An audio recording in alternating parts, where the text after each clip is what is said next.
Hello and welcome to another real estate video. This is Javy Vidana, the real estate YouTube guy here in Phoenix, Arizona, helping you accomplish your home goals. And welcome to the second part of our three-part series labeled 3 Rookie Mistakes When X. Our first video was about 3 rookie mistakes to avoid when you're looking for a house in that showing phase. Well, in today's video, we're going to talk about 3 rookie mistakes to avoid when you're an escrow. For those who aren't aware what an escrow is, let me explain. A home that's for sale has 3 phases it goes through. The first phase is when it's for sale, it's active, it's on the market, it's accepting showings, and usually if you're out looking for houses in your MLS, it says active. It means it's available.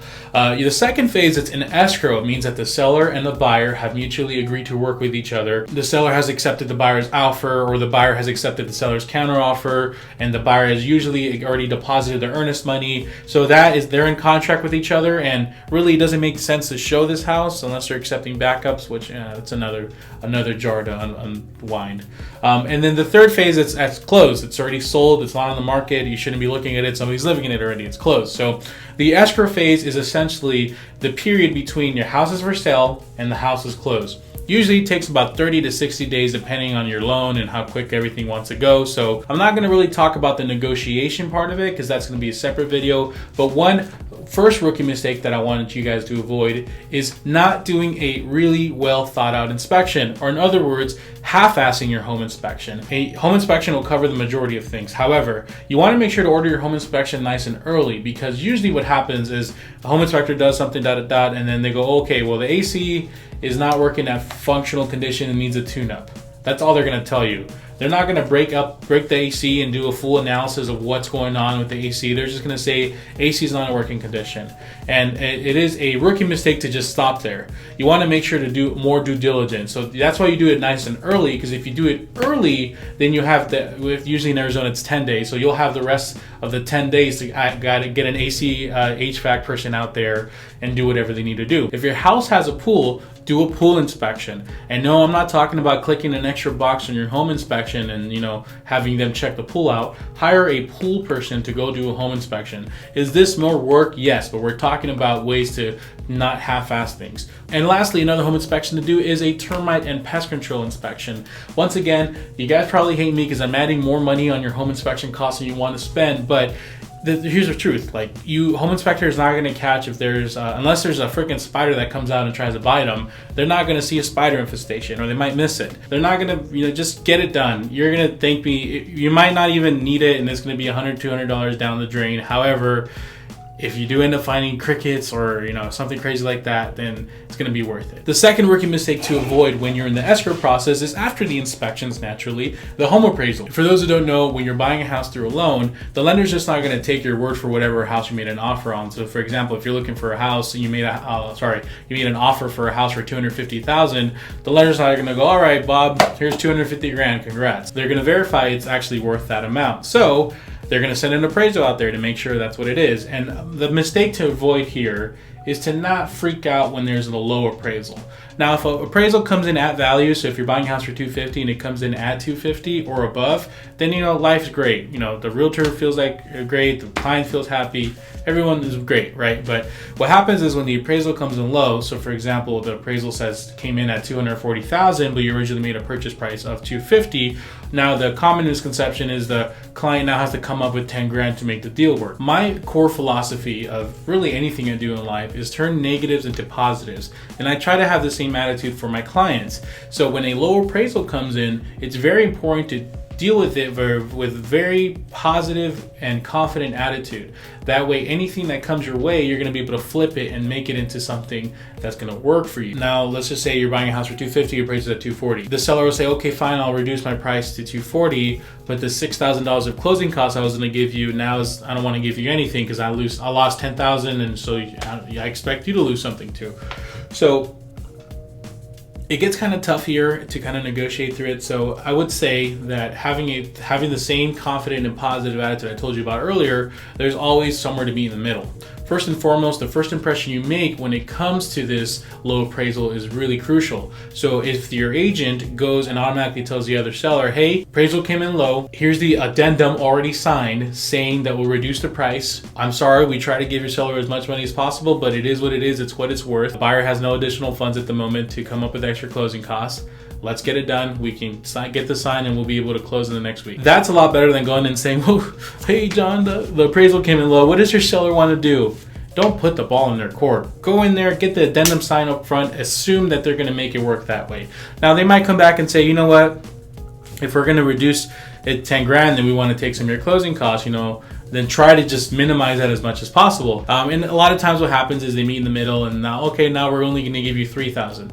Well, then that's why I usually go, can you give us 4,000? Or, always push it. So then when you finally get to that final number, it's just a matter of thinking, okay, I just saved $10,000 on my house and now I only have to come up with an additional 2,000 or 3,000. Is it worth it? And if the answer is yes, then figure out a way to come up with the money.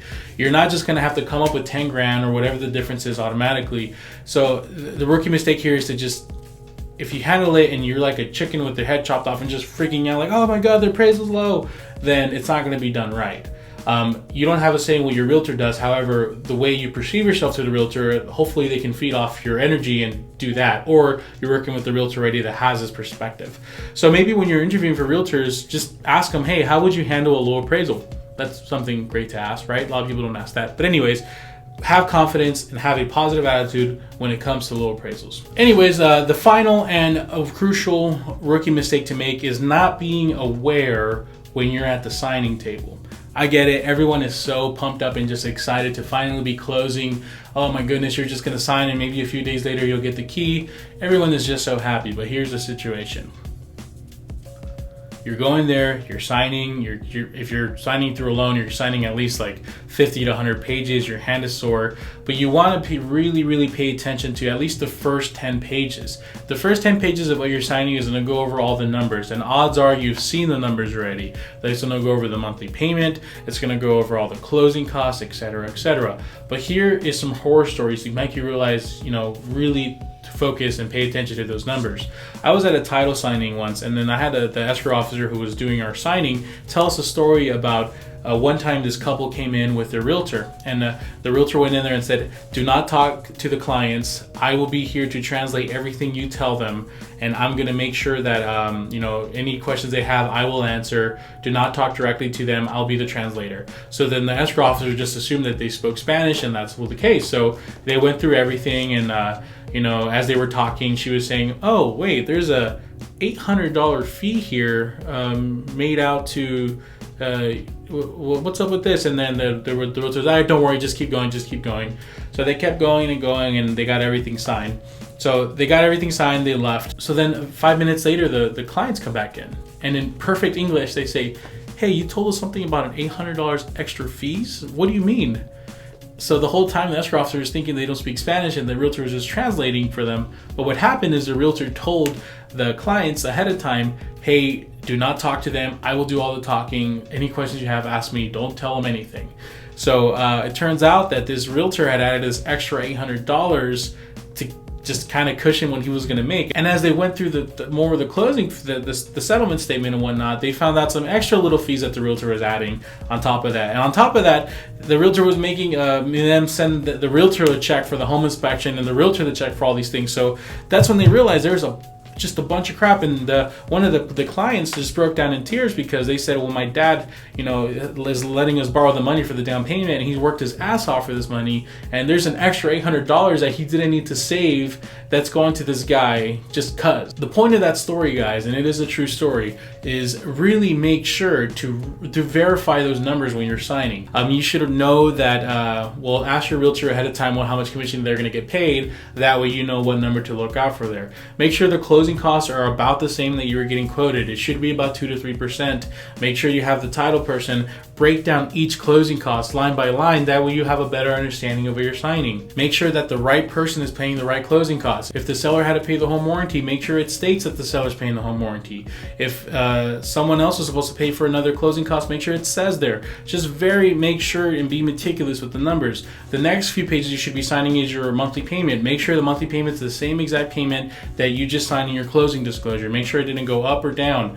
Just really just go with a fine tooth and comb. Odds are you're not going to find anything weird, but by you doing that, you're taking those extra steps to avoid that. If someone, you're putting a lot of trust in these people that you're helping you buy a home.